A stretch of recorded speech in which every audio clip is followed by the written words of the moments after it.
So much media, so little time. Who keeps track of it all? That would be me. This is Bob Andelman, and this is a Mr. Media interview. Broadcast and recorded live on blogtalkradio.com from the new media and baseball capital of the world, St. Petersburg, Florida.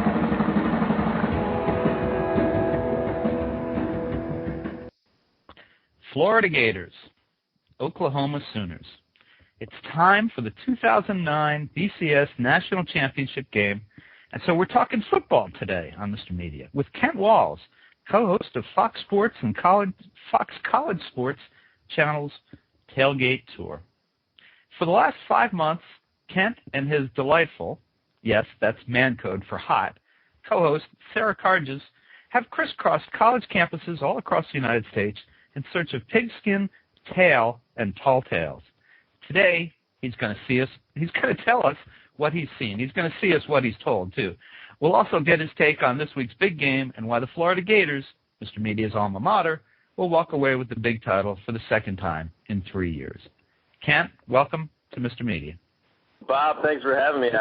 I know as a Florida alumni, you've got to be pretty excited right now with your Gators' second time in 3 years here.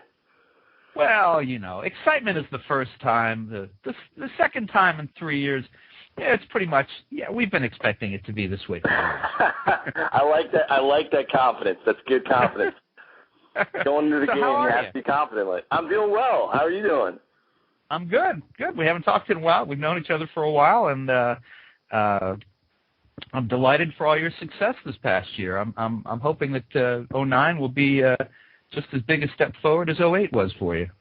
I appreciate it. Yeah, I'm sitting in a hotel room in Miami right now, and I'm just waiting to head over this morning for the start of things when it comes to the national championship this week. We'll be here all week, so. Oh, I just assumed you were waiting for the girls to show up at your room. I'm sorry. I don't know why I was thinking that. Listen to this guy. I love it. Yeah, so Miami, a walk out of the airplane, wasn't expecting the humidity in January, but apparently it's humid here 364 out of 365 days a year, so. That would be true, unfortunately. Yeah, I spent a year at the University of Miami going to school, and it is every morning you wake up and you go, "Oh my God, where am I?" Are you even allowed to say that you spent a year at the University of Miami when you're a Florida grad? Well, it was freshman year. You know how foolish freshmen are. They don't know what it doesn't count, right? You're 18. You didn't know what you're doing. You just made a decision. Your parents maybe forced you to go there. And then you kind of got the realization once after the freshman year, and you decided I got to go to a winning school, right? Well, you know, the truth is, the absolute truth is, when I was there, the year I was at Miami, O.J. Anderson graduated that year, and Jim Kelly graduated that year. So it wasn't a bad program. Yeah, I know. Miami's, except for the last 3 or 4 years here, they've had one of the top tier programs in the country. Well, I'm stalling here, but what I really want to know is why do they even need to play the game this week, Kent? I mean, clearly the Gators will win, right? Bob, to be honest with you, it's going to be one of the best matchups we've seen in a long time. There's been already a lot of good bowl matchups. Seeing Utah pull off the win over Alabama last night, seeing the Buckeyes lose in the last minute. The 2-minute drill by Colt, I just couldn't believe that. I felt so bad. I have some Buckeye history in my blood, so I felt bad for all Buckeye fans out there. But this Oklahoma-Florida matchup is going to be unbelievable. Finally watching a Big 12 team who's been putting up record numbers. You know, last 6 games of the season they averaged 58 points a game.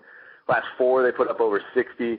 To watch them go up against Florida, who's got, in my opinion, one of the best defenses in the country. I think they let up 12.2 points a game all season long. And any SEC defense, in my mind, is better than a Big 12 defense. So, and then Tebow, you can't say enough about the guy. The guy's one of the best football players out there as far as character and as far as a guy on the field. I know his coach always talks about he's not the best passer I've had. He's not the best runner I've had. He's the best player who makes everyone else around him better. It's just what Tebow does. Tebow gets out there and just makes things happen. So it's going to be interesting. You got a true quarterback like Bradford against Tebow, who's just a football player, So it's going to be interesting to see. I mean, does Bradford hold up against Tebow? And I mean, we went through this 2 years ago. I remember, there was all you mentioned the Buckeyes. There was all this talk about, Ohio State, and, they came out and, they scored a touchdown on the first drive, and it was like, Ohio State is that good. And then, they looked a little swishy the rest of the game, if you don't mind my saying so. Oh, no, you can completely. I'm actually an Arizona State grad, so I'm Sun Devil first. So you can say whatever you want about the Buckeyes.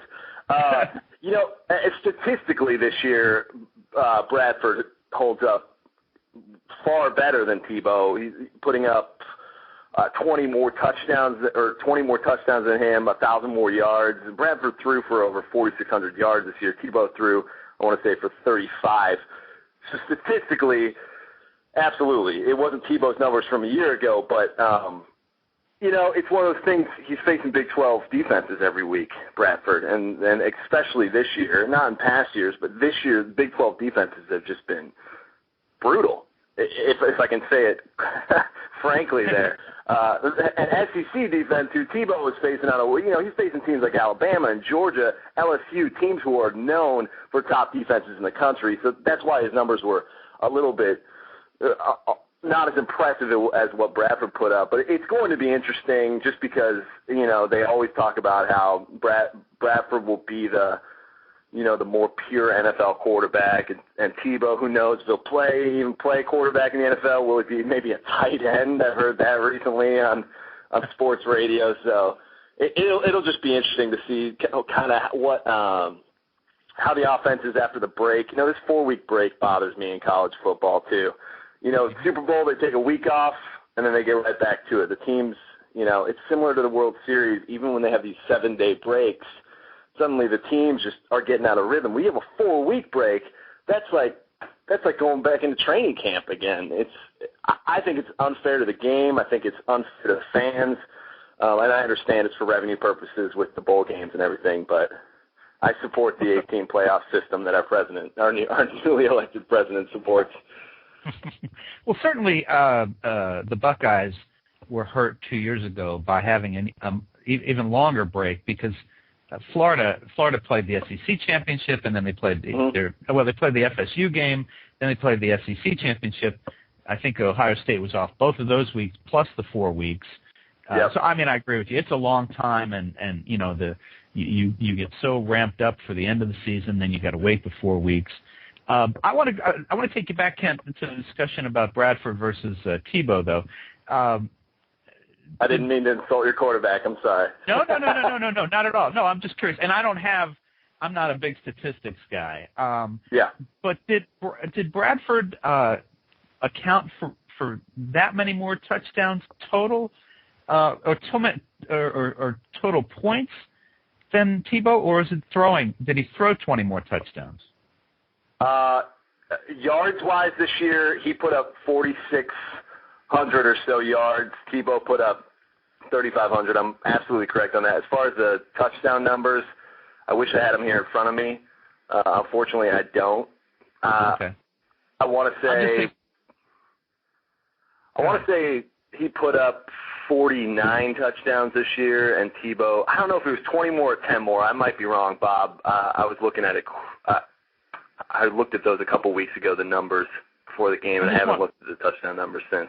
I'm just wondering if we're giving Tebow credit for all the rushing touchdowns that he scored. Yeah, and you're absolutely correct there. As far as they're just different types of quarterbacks is what they are. And,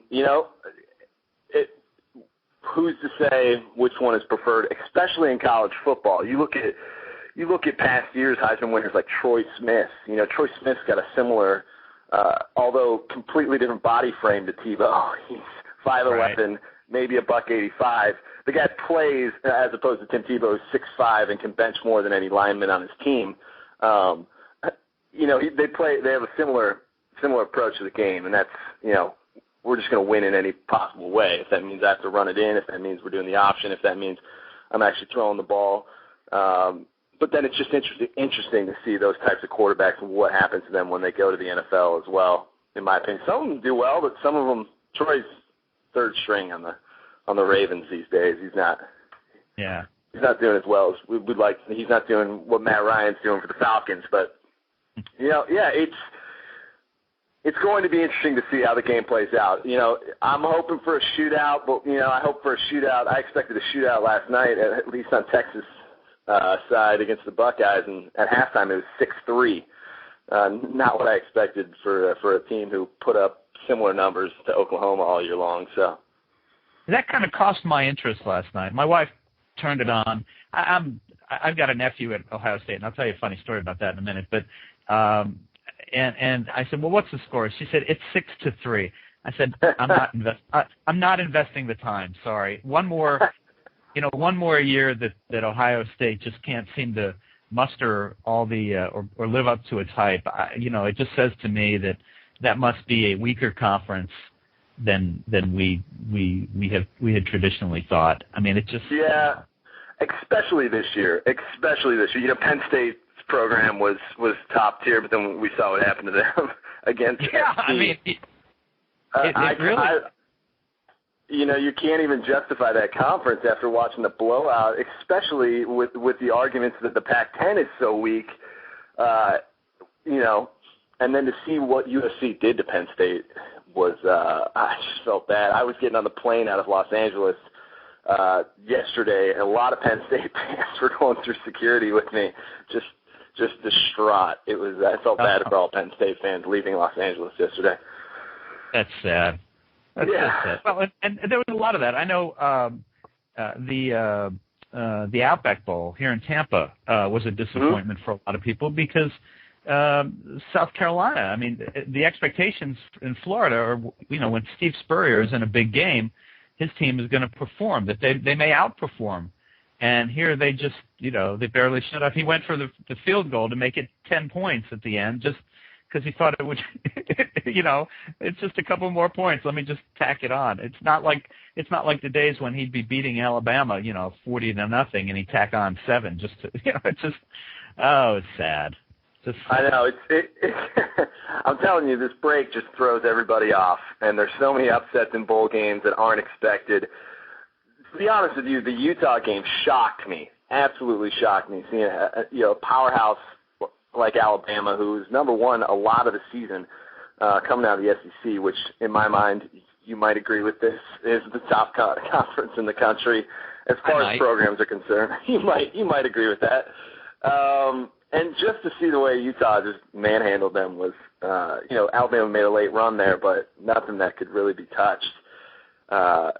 Just kind of surprised me, Utah coming out of what I would call a weak conference in college football, and finishing the season undefeated, which was really impressive. I was excited for those guys. A lot of people were ranking them possibly number 2 now in the country. The number 1 slot will go to the winner of Florida, Oklahoma, and a lot of people are throwing Utah up at number 2. I don't know if I agree with that. I may say Texas earns that spot after their win last night, but right. I thought I thought it might have wound up being a very interesting, certainly be a great story if the championship game or even one of the other bowl games had wound up being Florida and Utah, which had been a possibility late. Before Florida beat Alabama. Yeah, if you would have had a late Oklahoma loss there too, with that Big 12 championship, if Missouri, which wasn't even a game, or the Oklahoma State game, would have been a great story with the Florida coach playing his former team in Utah, and I think that would have been a fun matchup. But that's okay. I'll take the BCS championship game as a consolation prize. I want to give this out. If you've got a question or comment for Kent Walls, co-host of Fox College Sports Channel's Tailgate Tour, give us a call, 646-595-3135. If you are in the live web chat that accompanies every Mr. Media interview when I remember to turn it on, you can send me a message there, and we'll be happy to ask the question for you. All right, so I know that the Tailgate Tour, it's about football, but it's also about other things. So let's get down to some really important stuff. We've got the Oklahoma Sooners, we've got the Florida Gators. Which team has the best looking cheerleaders? Oh wow, I have to go with Oklahoma on this one. What? I'm sorry. I'm sorry. There's interference. I can't quite hear you. This interview is ending. I don't know what's happening. I'm getting a lot of static. Okay. Here's what it is, Bob. At every stop we go, we talk to the cheerleaders, and when I spoke with the Florida cheerleaders, you guys have it set up that you have these tiers of cheerleaders. I didn't even, JV and varsity and freshman squad. I didn't even know this happened in cheerleading. And so I only got to talk to maybe 6 of them of the 28 or so cheerleaders. And it was really quick. I'm with the marching band. I don't even get to introduce myself. I run up to them. They throw some cameras on. We do a quick segment, and then I'm out. I didn't even get a chance to – felt like I was talking to the guy cheerleaders more than I was talking to the Florida lady cheerleaders. With Oklahoma, I was at the Oklahoma-Texas game this year in Dallas, and I swear I spent maybe an hour with the Oklahoma cheerleaders, and all 30 of them just hanging out, having fun, talking to them, making small talk. So I think that's where the bias comes from. So I apologize for that. But I could probably get back to you on. I'll be spending time with both of them here at the National Championship, so we'll see what happens then. Kent Walls helping new Oklahoma mothers get their start. I know. All right. Well, I'll accept that only because you said you were with the marching band, and well, of course, none of the good-looking Florida cheerleaders are going to talk to any guy in the marching band. Come on. Oh man, I don't want to rip that. I don't want to say anything bad about marching band at all. I played the saxophone my freshman year of high school, so I was by no means in the marching band, but I used to play a little bit. Yeah, it's one of those things. But without the band, I say games just wouldn't be the same, right? Right. They may not be the football players, but without the marching band, watching an SC game, you wouldn't be hearing. Without the marching band, how would you know it's time to get up and get a beer? Exactly. Without the marching band, how would you know it's halftime? We wouldn't. Yeah. Just kidding. All right. What about the best mascot? Best mascot? Yeah. Between Oklahoma and Florida? Or are we talking games that we want to do? And, we're at the point where none of the other teams matter anymore, and I don't even think Oklahoma matters, but I'm just trying to play along here for the sake of our show. I like that. The Gator Chomp, Boomer Sooner's pretty strong as far as when it comes to getting fans rowdy, but the Gator Chomp, and I was actually at the Florida game this year when I interacted with all the Florida fans, the biggest cocktail party in the world up in Jacksonville when they played Georgia. So I saw a lot of decked out, just, people. I'm blanking on your 2 mascots, the girl and the guy. Albert and Alberta. Albert and Alberta. That's correct. I knew it. I met Albert and Alberta. I have my arms around them. They're great. They're a lot of fun. They're dancing with me. They seem to interact with the fans a lot better. So I think we've got 1-to-1 here, Bob, as far as the scoreboard's concerned. Mascots versus the cheerleaders. So Florida's back in the game. They're making a late run. Let me give out the phone number one more time, and I'll give you a moment to reconsider that. If you've got a question or comment for Kent Walls, co-host of Fox College Sports Channel's Tailgate Tour, I've got him here live right now. Call us up. Talk to us. 646-595-3135. Even Oklahoma fans will be allowed to call in and say a few words to their school. I think we're a little early for all the Oklahoma fans right now, being that we're a little early on the East Coast today. You might think that, but people are actually showing up in the web chat, and I know there are people listening. So, frankly, I thought we'd be completely alone. But so I want people to call in. Absolutely. See what they have to say. What about the best school song? Now, I don't even know Oklahoma's. I know that Florida's is the boys of old Florida. Mm-hmm. Bob, I'm going to go with the boys of Old Florida on this one. I'm going to give it to your school based solely on the fact that, the school song, I don't really know the history behind either of them. I'm not. You don't know the Oklahoma song, do you? That's not true. I've heard it a couple times. I couldn't recite it right now if you had me sing it for you, though. And I precisely can remember the Florida song. So I'm going to go with Florida. If you want to sing it for me on air here, you can. Since I know you're a big Florida. Not going to happen. Nope. And of course, the final category in today's BCS Jeopardy, the best-looking quarterback. Best-looking quarterback. Wow. Yeah.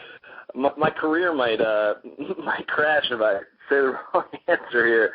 Best-looking quarterback. I'm gonna tweak your answer a little bit here and go my favorite quarterback in all of college football, and for various reasons, Tim Tebow. To be honest with you, Bob, I've never seen a more humble. I've interacted with a lot of athletes in my career. I've never seen a more humble and more gracious and just flat-out football player than who Tim Tebow is on and off the field.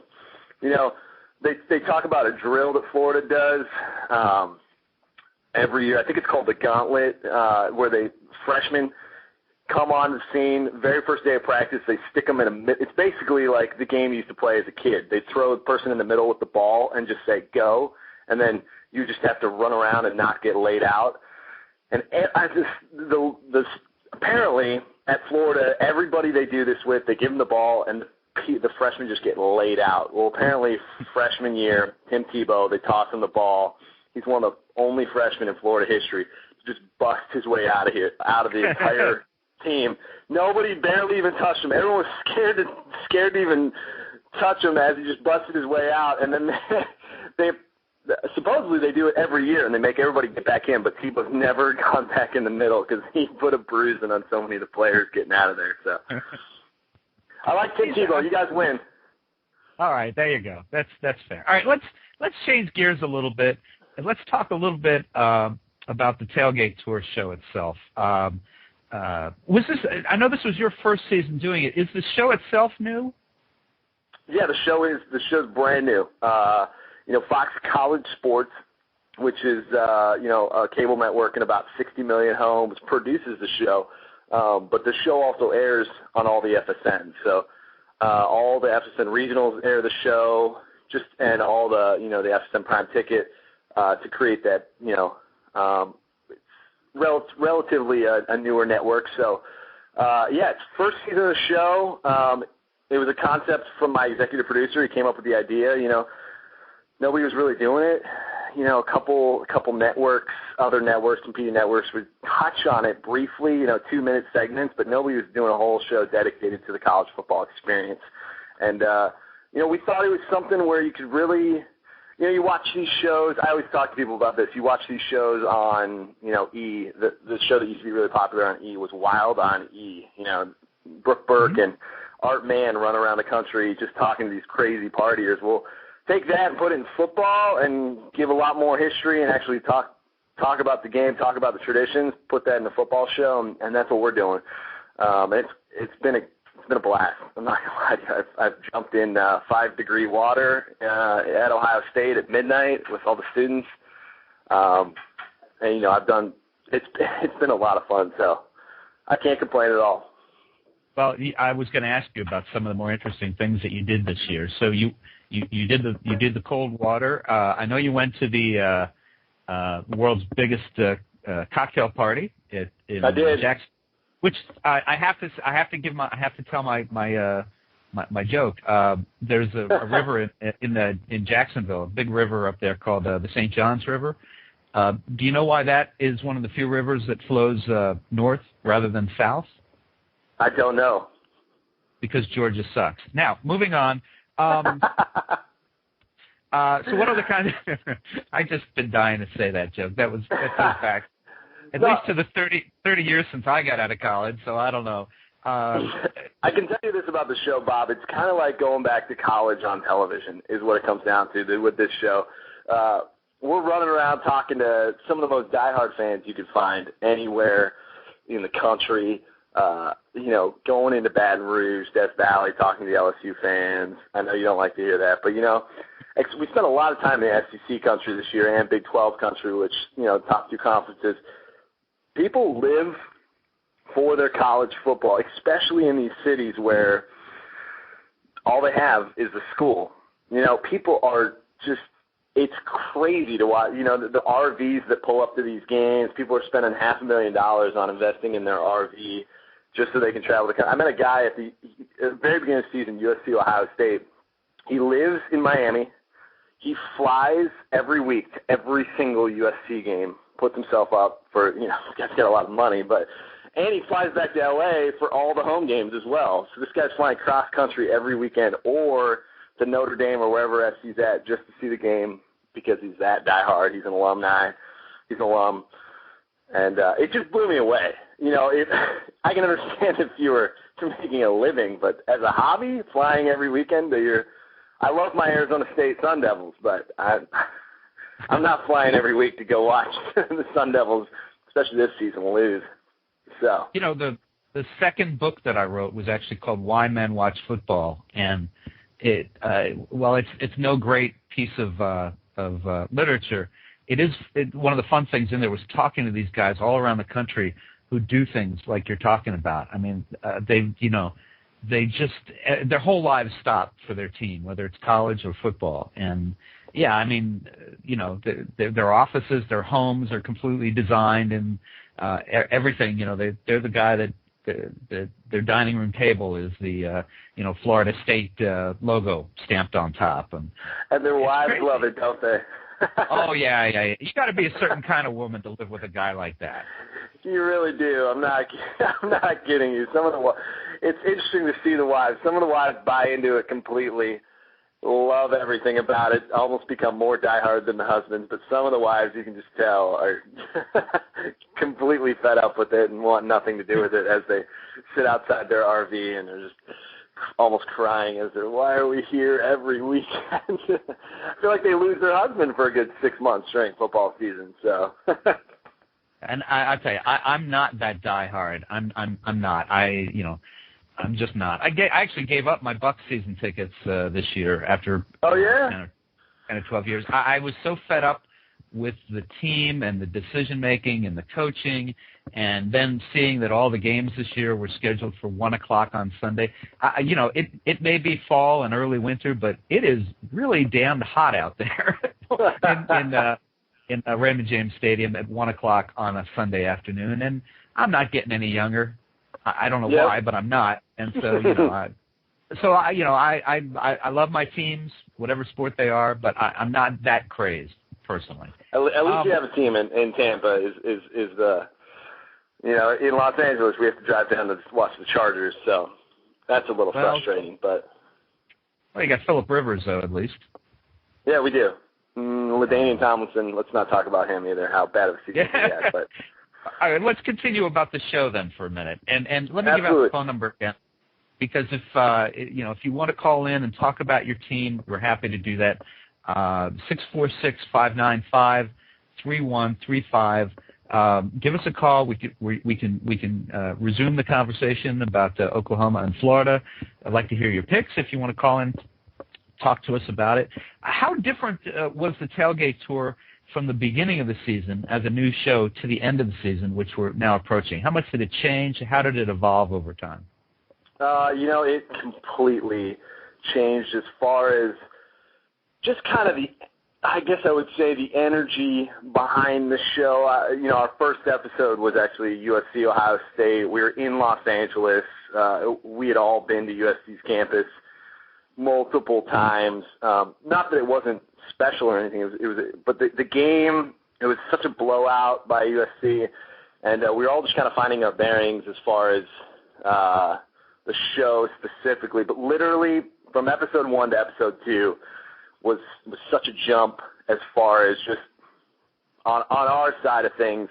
We felt great about the entire season, but from episode 2 and on, it's been unbelievable. just capturing. It's all about just capturing the moment, capturing the vibe of what happens at these games. You know, the Oklahoma-Texas game in Dallas, where the state fair surrounds the Cotton Bowl, and fans just spend time at the fair all day long before they go to the game, or, you know, in Death Valley, what Baton Rouge represents, or at the biggest cocktail party in the world, or at the national championship this week. Really just showing fans the experience and kind of bringing them along for the ride, and almost so they can watch the show and feel like they're a part of it. And I think that's what really changed. Not that I love the first episode we did, but after that, we really found it. We really found our niche, and we've really since then just, I don't want to say the cliche, hit the ground running, but if I have to say that, we did. So that's kind of where it's changed a lot. And it's always different once you travel outside your home city to do shows. It's just a completely different vibe, especially if game day is, we were at Oklahoma, Texas. Game time was noon, so we were waking people up at 4:30 in the morning at their RVs to start tailgating with cameras, which is hilarious to me. So just running in. It works when you're Sarah, my co-host, because she's a cute girl, but when you're me, people think I'm robbing them or something. Well, I wanted to ask you about Sarah, because of course this is a two-person job. It's Absolutely. Ken Walls and Sarah. How do you pronounce Sarah's last name? Karges. Karges. Sarah Karges. Okay, I had it right. Yeah. I had it right. How did the report? I imagine you guys get hired to do the show. You have to get to know each other pretty much on the run and on the road here, right? So how did the rapport develop? Yeah, to be honest with you, Sarah's one of my closest friends when it comes to girls. I can't even explain it. We actually have the same we have the same agent, but so we kind of like knew of each other, but we'd never officially met. And then one of the first times we met was in the summer when we were early on with the meetings with Fox.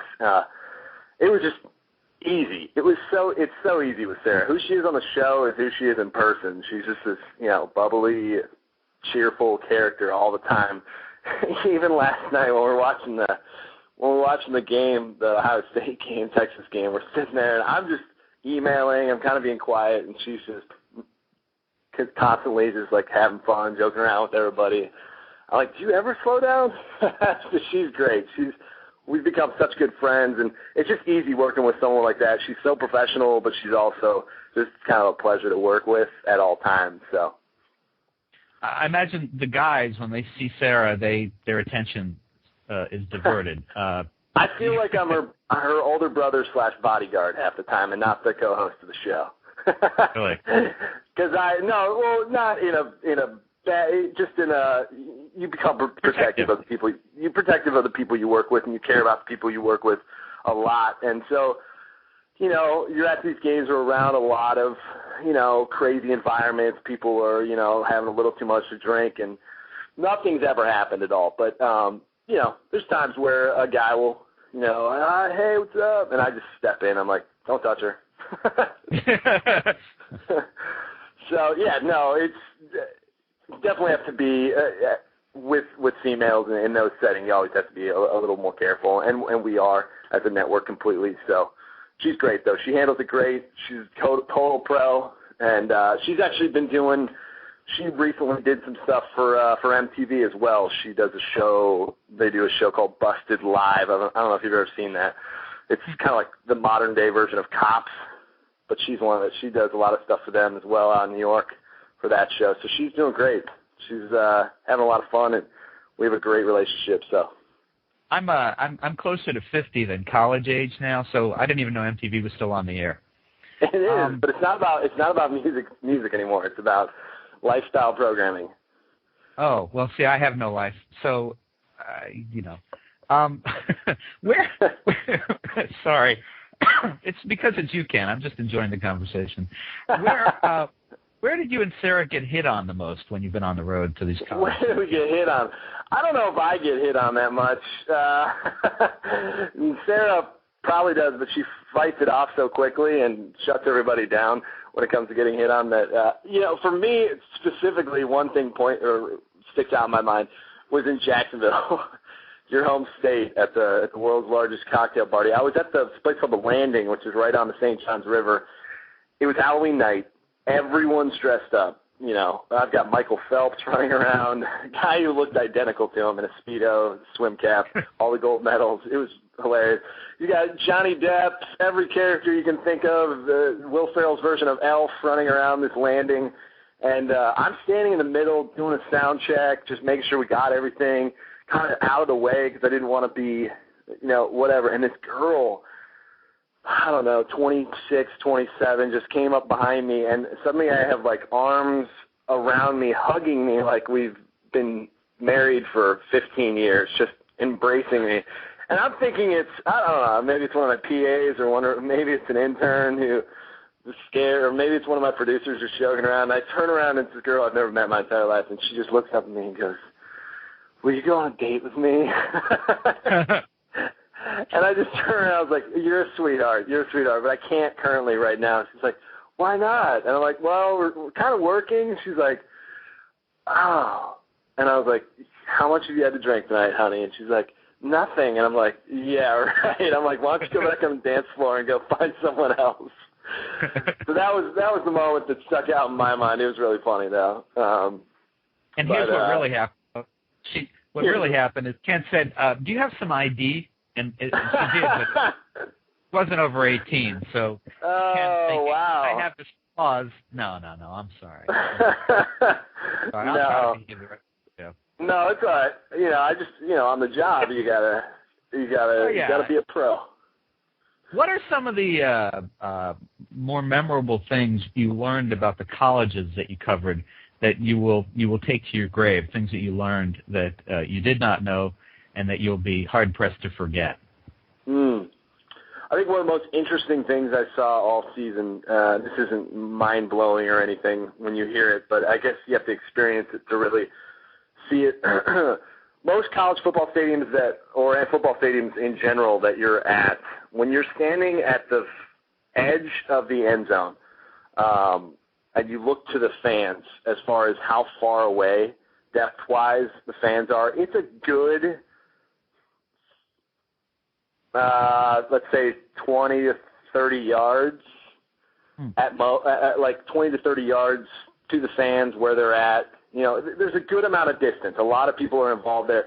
When we went to Death Valley at LSU, the way the stadium's set up, at the end of the end zone, I'm not kidding you, it was 4 footsteps, like lengthy footsteps, 4 footsteps, and you've hit the wall where the fans are sitting. That's why that stadium's so loud. They always talk about the decibel rating in there is, louder than jets that fly over.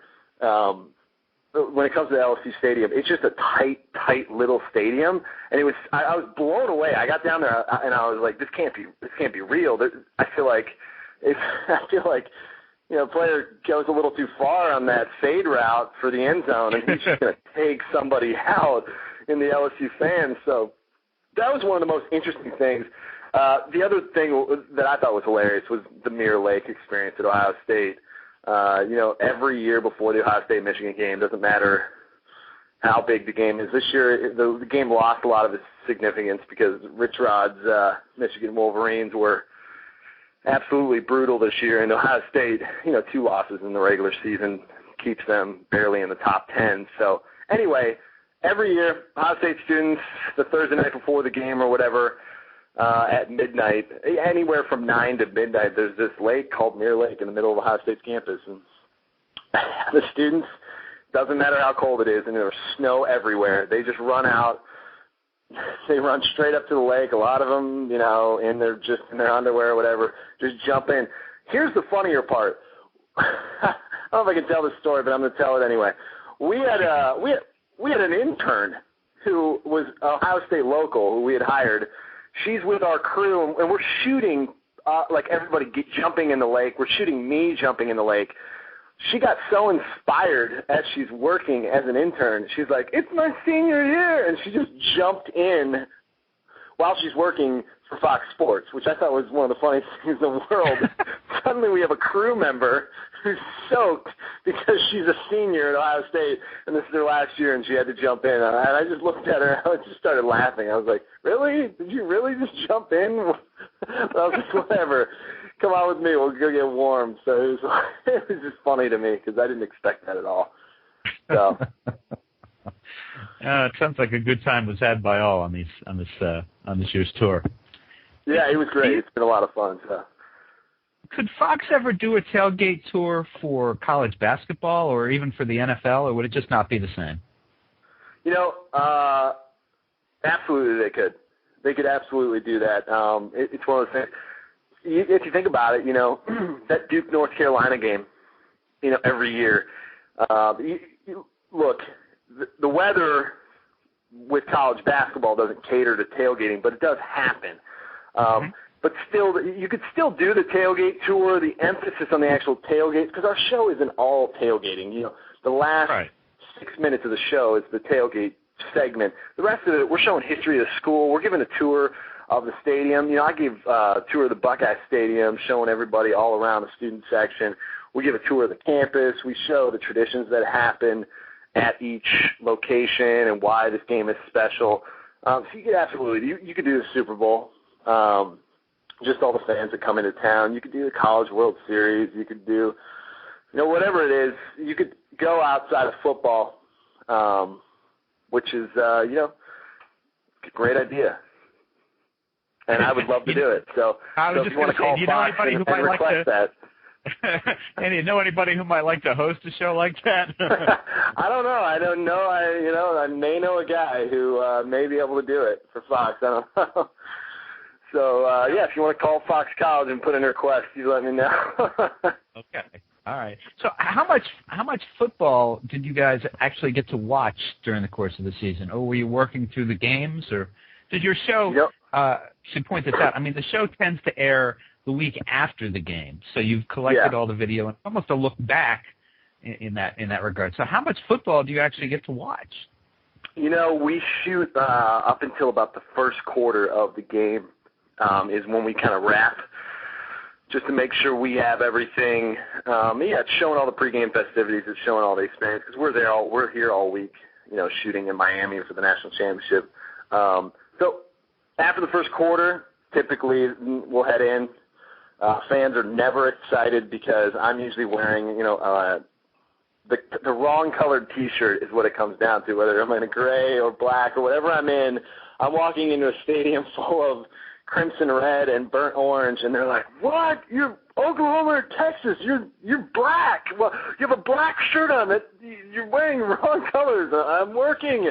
Don't hate me." And then Fox always gets us great seats, so then people are even more mad because they've already taken those seats because they didn't think someone was showing up, and suddenly I'm the guy who comes in late, takes their seat. So I suddenly go from the nice guy talking to people to being hated inside the stadium. No, but everyone's cool. It's funny though. It's just interesting. But it's been we get to watch a lot. We're all, the whole crew, diehard college football, diehard football in general. I'm a huge professional football fan. We all go in together and we all watch the game and have a lot of fun after the show's over. So I think there's only been one game I didn't go to.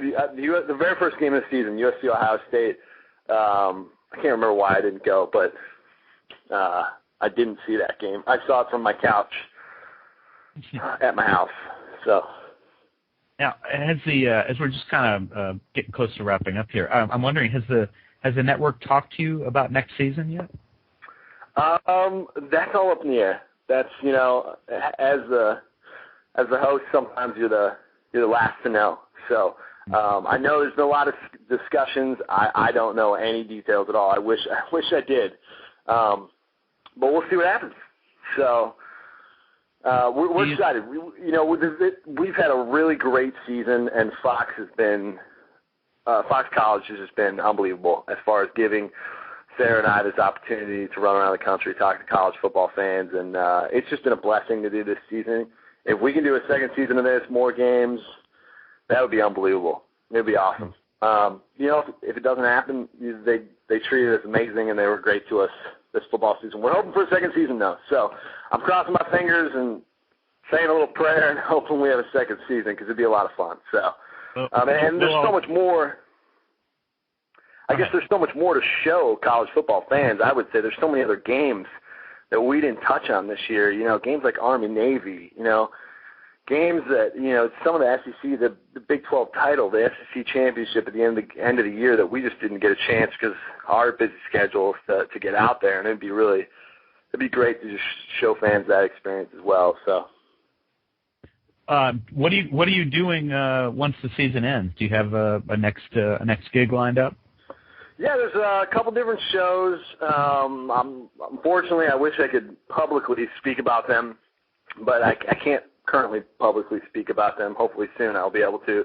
That I'll be working on. So, and then there's several in development right now, and I'll be able to talk about those in a month or two. Wow. But for right now, I wish I could, but I can't. I'll look for a personal email with all the details on that. Absolutely, Bob. You know that. You know you'll get the personal email. So as we kind of wrap up, I think we need to get a prediction from you for the game Thursday. Florida, Oklahoma. Who's it going to be, and by what score? It's going to be a shootout. It's going to be a shootout. Basically, in my opinion, I think Oklahoma, they're not going to score 60, okay? But they're going to put up numbers on this Florida defense that Florida defense hasn't seen all season. However, I do think that Florida's going to be able to counter that. I think Tebow and the boys are going to step it up. I'm calling a final drive by Tebow to win the national title. I'm going with 35-28.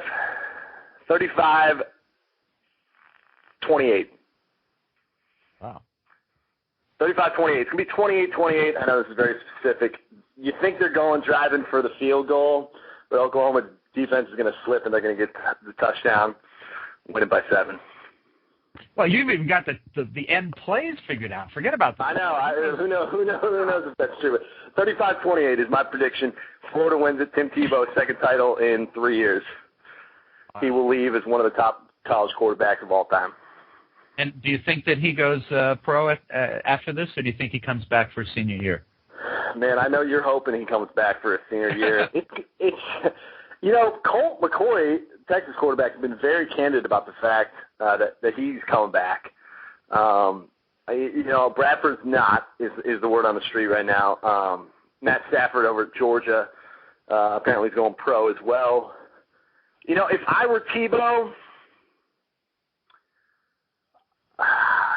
the thing about Tebow, you know, I think he's going to leave, but you never know with Tebow. Tebow spends a lot of his offseason in third world countries helping less fortunate kids. You never know what the guy will do. Sometimes I think Tim Tebow will just be like, you know what, I love football, but I can change the world in other ways, and I'm going to go out and help the needy and work at a homeless shelter. That's the kind of guy that Tim Tebow is.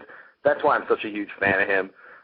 He's just got such a voice and such an outlet and such kind of a platform, and he really uses it for the greater good of society in my mind. So, I love Tim Tebow. He's a great guy. I hope he stays. And I hope Florida, you know, maybe they get 3, unless my Sun Devils somehow turn their program around next year. I'll be cheering for Tebow again next year. So, 35-28, Bob. I like that. Now, I know when you go on with the host later in the day who's from Oklahoma, it'll be 35-28 Oklahoma, but that's okay. I'll take what you said for now. That's not true. Actually, Sarah's has a lot of family from the Oklahoma area, so she's the one that is partial to Oklahoma, and I'm the one here.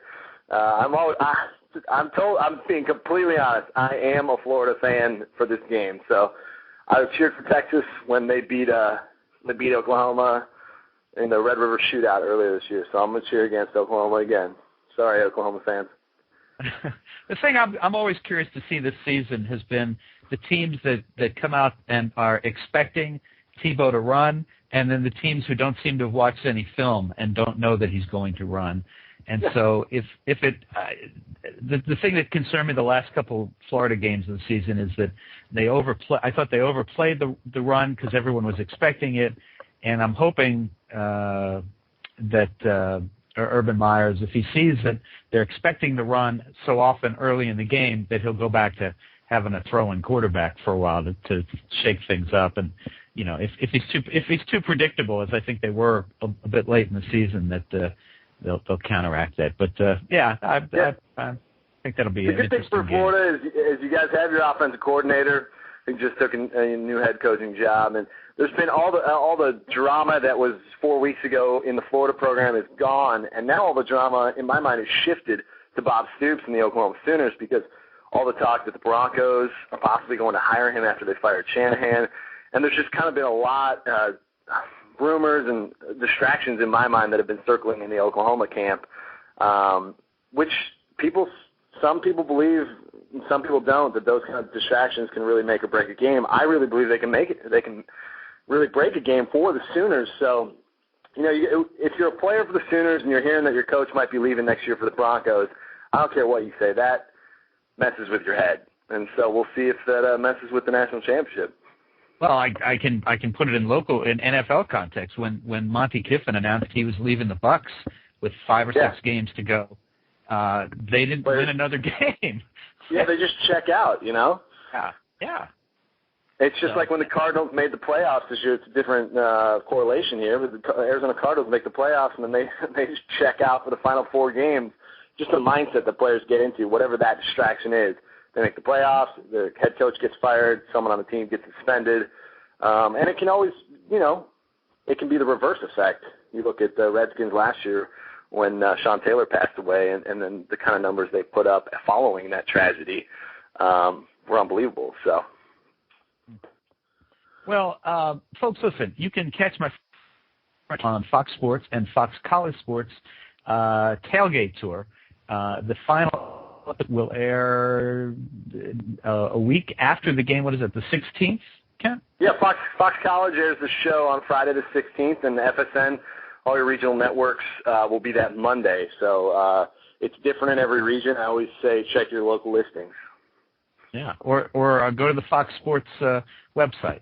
Check it out. Absolutely. There. You can go to tailgatetour.com as well to find out all the info on the show. Tailgatetour.com? Yep. All right. Well, Kent, always a pleasure to talk, either for public consumption or private. Absolutely, Bob. I really appreciate it.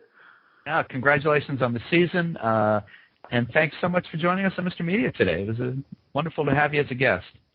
Absolutely. I really appreciate it, and have a great day, and I'll be cheering for your Gators, all right? Thank you. Go Gators. Take care, Kent. All right, see you. Bye-bye. All right, folks. For more great sports-related interviews, I think they were great. I actually had these conversations.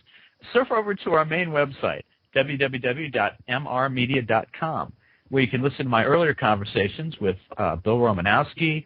I'm drawing a blank here. Soccer.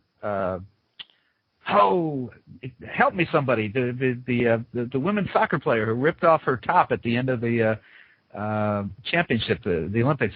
You know who I'm talking about. And yes, Stevens, go Gators. Anyway, sports writers, Peter Gollenbach, Pete Williams, check it out, mrmedia.com. And please think about writing an online review of Mr. Media, casting a vote for Mr. Media, or marking Mr. Media as one of your favorites, whether you listen on Blog Talk Radio, Pointer Online, Digital Journal, Podcast Pickle, Vox, Folio, Mediafly, Podfeed.net, Blueberry, Zencast, Odeo, or iTunes. You can also listen with a piece of string and a tin can in many locations. If you've got an idea for a guest, email me. Oh, thank you, Stevens. Brandy Chastain. Yes, it's lovely having the web chat. I appreciate the help. It was Brandy Chastain I did the interview with. If you've got an idea for a guest, email me directly at bob@andelman.com, ANDELMAN. You can also follow me on Facebook or on Twitter, www.twitter.com/Andelman. Thanks so much for joining us today. Always appreciate when you give a piece of your day to spend it with us. Go Gators and come back real soon. Bye, everybody.